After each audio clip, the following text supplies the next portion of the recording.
Human followed the screams, found an alien girl being grilled by tribal aliens. The jungle air hung thick with moisture as Marcus pushed through the dense undergrowth of the alien planet, designated as Kepler 442b. The research expedition had been going smoothly until 3 days ago, when their communications array malfunctioned during a violent storm. Now separated from his team, Marcus found himself alone in an environment that seemed to shift between beautiful and terrifying with each passing hour. The screams pierced through the natural symphony of the jungle like a blade through silk. High-pitched and filled with agony, they carried an unmistakably sentient quality that made Marcus' blood run cold. He had heard many sounds during his years as a xenobiologist, but nothing quite like this. The cries spoke of intelligence, of consciousness, of suffering that demanded action. Marcus adjusted his field pack and checked his scanner. The reading showed elevated thermal signatures approximately 2 kilometers northeast of his position. Whatever was happening, it was happening now, and the screams were getting weaker. He broke into a run, weaving between the towering purple trees that dominated this sector of the planet. As he approached the source of the disturbance, Marcus slowed his pace and activated his stealth field generator. The device would bend light around him, making him nearly invisible to most visual spectrums. Through the foliage he could see a clearing where smoke rose lazily into the amber sky. The scene that greeted him defied his worst expectations. In the center of the clearing stood a crude but effective torture apparatus. A young alien female was suspended above a slow-burning fire, her blue-tinged skin already showing signs of burns. Her species was unknown to Marcus, but her humanoid form and the obvious intelligence in her large violet eyes made her suffering all the more heartbreaking. Around the fire danced a group of tribal aliens unlike anything in the research databases. They stood roughly 3 meters tall, with elongated limbs covered in coarse brown fur. Their faces were a disturbing blend of simian and reptilian features, with pronounced jaw structures filled with sharp teeth. Bone ornaments pierced their flesh and primitive weapons hung from their waists. The captive alien girl appeared to be from a completely different species.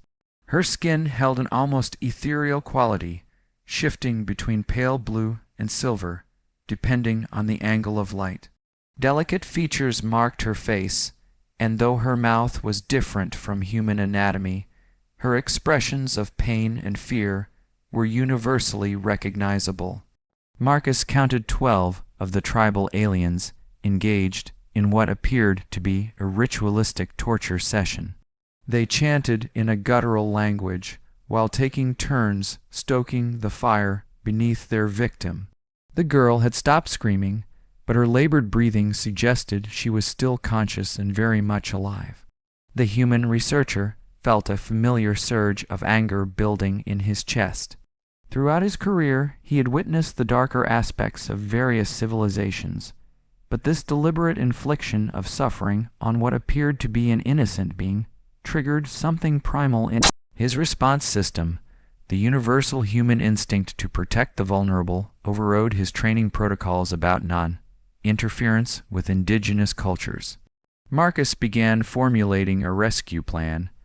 His equipment included a pulse rifle designed for wildlife protection, a medical kit with universal healing compounds, and several non-lethal deterrent devices. Against 12 large hostile aliens, his chances of success seemed minimal, but the alternative was to watch a sentient being die in agony.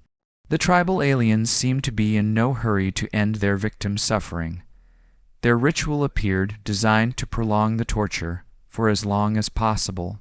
This gave Marcus time to study their movements and identify potential weaknesses in their formation. As he observed their behavior patterns, Marcus noticed that the aliens displayed a pack mentality with clear hierarchical structures. The largest among them wore more elaborate bone ornaments and seemed to direct the others' activities. If he could neutralize the leader, the others might scatter, or at least become disorganized enough for him to mount an effective rescue. The girl caught sight of Marcus through the undergrowth.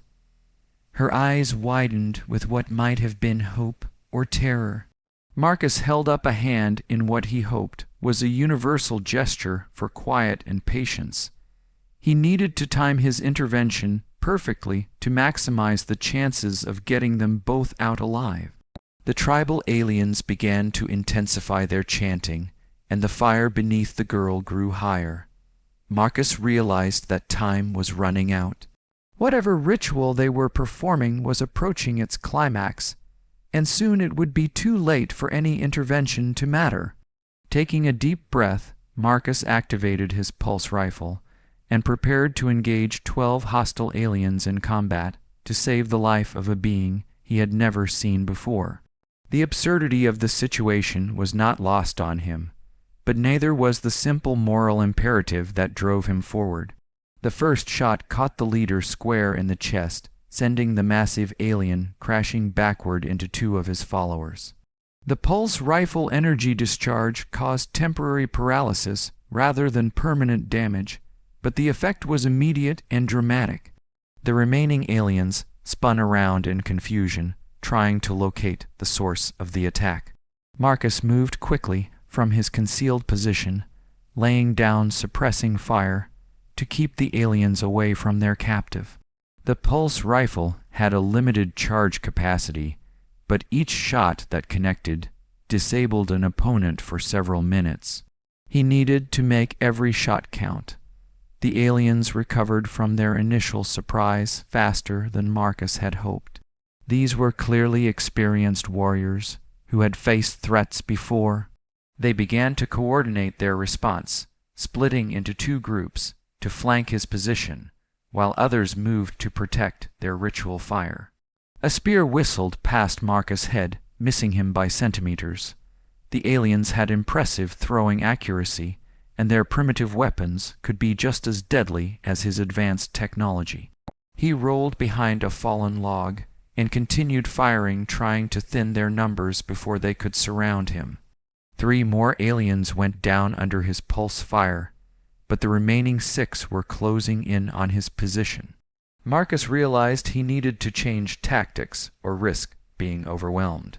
He pulled a smoke grenade from his pack and tossed it into the clearing, creating a dense cloud that would confuse the aliens' visual tracking. Using the cover of the smoke, Marcus sprinted toward the center of the clearing, where the alien girl hung suspended above the fire. Her eyes tracked his movement, and she seemed to understand that rescue was at hand. The flames had begun to singe her lower extremities, and her breathing was becoming increasingly labored. Marcus reached the torture apparatus and quickly assessed the restraint system. The aliens had bound their captive with what appeared to be organic rope that had been treated with some kind of hardening agent. His field knife made quick work of the bindings, and the girl collapsed into his arms. She was lighter than he expected, and her skin felt cool despite the heat from the fire below. Her species' apparent adaptation to different environmental conditions might explain her survival thus far. Marcus hoisted her over his shoulder and began moving toward the jungle perimeter. The smoke was beginning to clear, and the tribal aliens were regrouping. Their angry roars echoed through the clearing as they realized their captive was escaping. Marcus could hear them crashing through the underbrush in pursuit, but his head start and knowledge of the terrain gave him a temporary advantage. The alien girl stirred in his arms and spoke in a melodic language that his translator unit could not decode. Her voice was weak, but she seemed to be trying to communicate something urgent. Marcus wished he could understand her warnings, but his priority was getting them both to safety. Behind them, the pursuit was intensifying. The tribal aliens had split into multiple groups and were attempting to cut off their escape routes. Marcus changed direction several times, trying to confuse their tracking, but he knew they had intimate knowledge of this jungle that he lacked. The girl pointed weakly toward a cluster of rock formations visible through the canopy. Her meaning was unclear, but Marcus decided to trust her guidance. As they approached the rocks, he could see the entrance to what appeared to be a natural cave system. The cave entrance was narrow enough that the larger aliens would have difficulty following them inside. Marcus squeezed through the opening with his burden and found himself in a surprisingly spacious underground chamber. Phosphorescent growths on the walls provided enough light to see that the cave extended deeper into the planetary crust. Marcus set the alien girl down gently and activated his medical scanner. Her physiology was unlike anything in his database, but the scanner could detect obvious trauma and suggested treatment protocols. Burns covered nearly 30% of her body, and she showed signs of dehydration and exhaustion. The universal healing compounds in his medical kit were designed to work across species boundaries. Marcus began treating her most serious burns while keeping one eye on the cave entrance. The tribal aliens had discovered their hiding place and were attempting to widen the entrance to gain access. The girl spoke again, and this time Marcus' translator unit caught fragments of her language. She seemed to be warning him about something related to the cave system. Her species had apparently used these tunnels before and knew something about their properties that could be important for their survival. A massive roar echoed from the cave entrance as the tribal aliens succeeded in breaking through. Marcus grabbed his pulse rifle and positioned himself between the girl and the approaching threat. The narrow confines of the cave would limit the aliens' ability to use their numbers advantage, but it also restricted his own mobility. The first alien to enter the cave was the largest of the group. Despite being hit by Marcus' earlier pulse fire, the creature had recovered enough to lead the assault. Its eyes glowed with savage intelligence and primitive fury as it spotted the human protecting its escaped captive. Marcus fired twice in rapid succession, dropping the lead alien and causing the others to hesitate. The pulse rifle energy discharge created brilliant flashes in the confined space that temporarily blinded everyone present.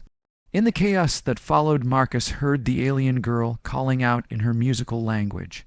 Following the sound of her voice, Marcus found that she had managed to crawl deeper into the cave system. Her injuries were severe, but she was still mobile and seemed to have a destination in mind. Marcus provided covering fire as they retreated further into the underground network. The cave system proved to be far more extensive than Marcus had initially realized. Tunnels branched off in multiple directions, and the phosphorescent lighting created an almost dreamlike environment. The alien girl seemed to know exactly where she was going despite her weakened condition. Behind them, the tribal aliens were struggling to navigate the narrow passages. Their larger size and primitive weapons made them clumsy in the confined spaces. Marcus could hear them arguing among themselves in their guttural language as they debated whether to continue the pursuit. The girl led them to a large underground chamber where a pool of clear liquid reflected the phosphorescent glow from the walls. She collapsed beside the pool and began to drink the liquid with obvious relief. Her translator unit finally decoded enough of her language to understand that she was saying the word for water. Marcus tested the liquid with his scanner and found it to be safe for both their species. The water was remarkably pure and seemed to have healing properties that immediately began to restore the girl energy levels. She looked up at Marcus with gratitude evident in her large violet eyes. As they rested beside the underground pool, the girl began to communicate more effectively.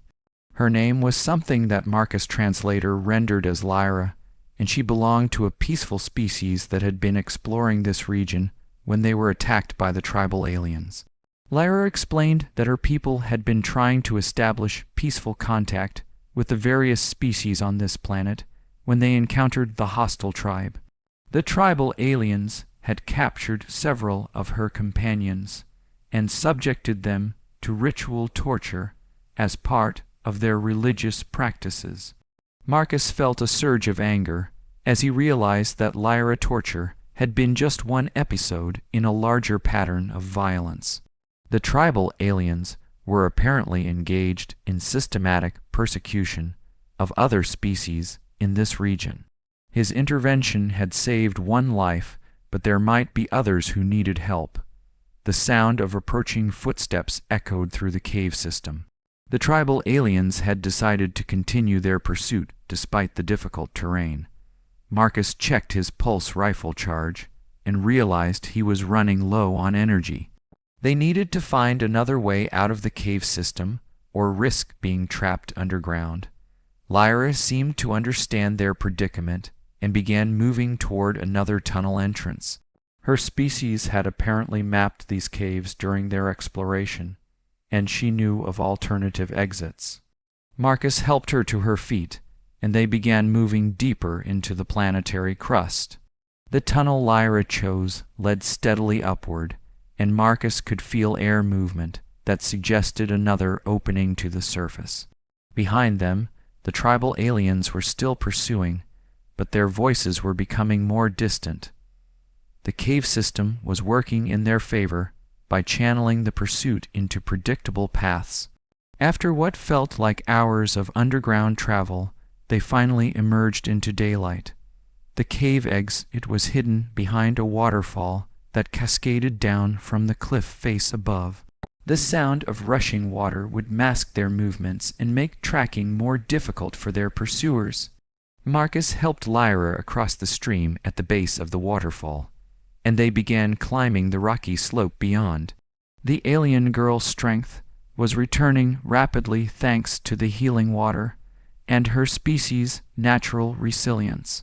She moved with increasing confidence as they put distance between themselves and the cave system. From their elevated position, Marcus could see the jungle canopy stretching to the horizon. Somewhere in that vast green expanse was his research team and the equipment they needed to call for rescue. But first they needed to find a safe place for Lyra to recover from her ordeal. The girl pointed toward a distant mountain range where her people had established a temporary camp. According to her description, it was several days' travel through dangerous terrain, but it represented their best chance of finding help.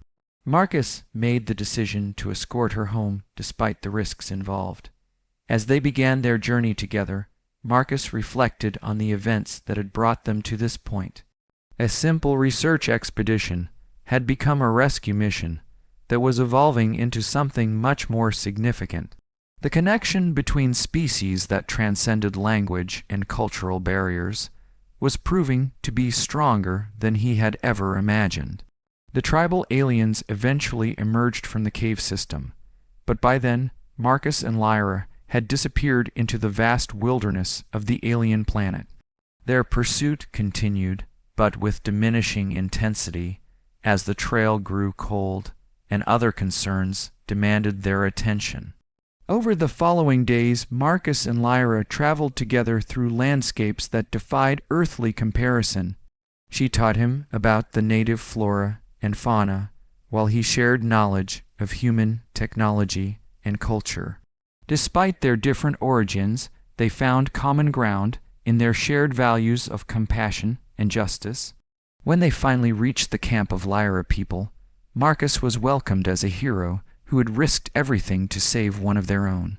The advanced alien civilization possessed technology that could easily contact his research team and arrange for his safe return to human space. But as Marcus prepared to leave, he realized that his encounter with Lyra had changed him in fundamental ways. The universe was full of wonders and horrors in equal measure, and sometimes the simple act of following screams toward their source could lead to the most profound discoveries about the nature of courage and compassion. The rescue mission had ended, but the friendship between two species was just beginning. Marcus knew that he would return to this world someday, and when he did, he would bring with him the knowledge that humanity was not alone in its capacity for both cruelty and kindness. The screams that had drawn him into the jungle had been silenced, but their echo would resonate through the growing alliance between species who shared a common commitment to protecting the innocent and standing against those who would inflict suffering on others. In the end, it was not advanced technology or superior firepower that had made the difference, but the simple human refusal to ignore the cries of someone in need.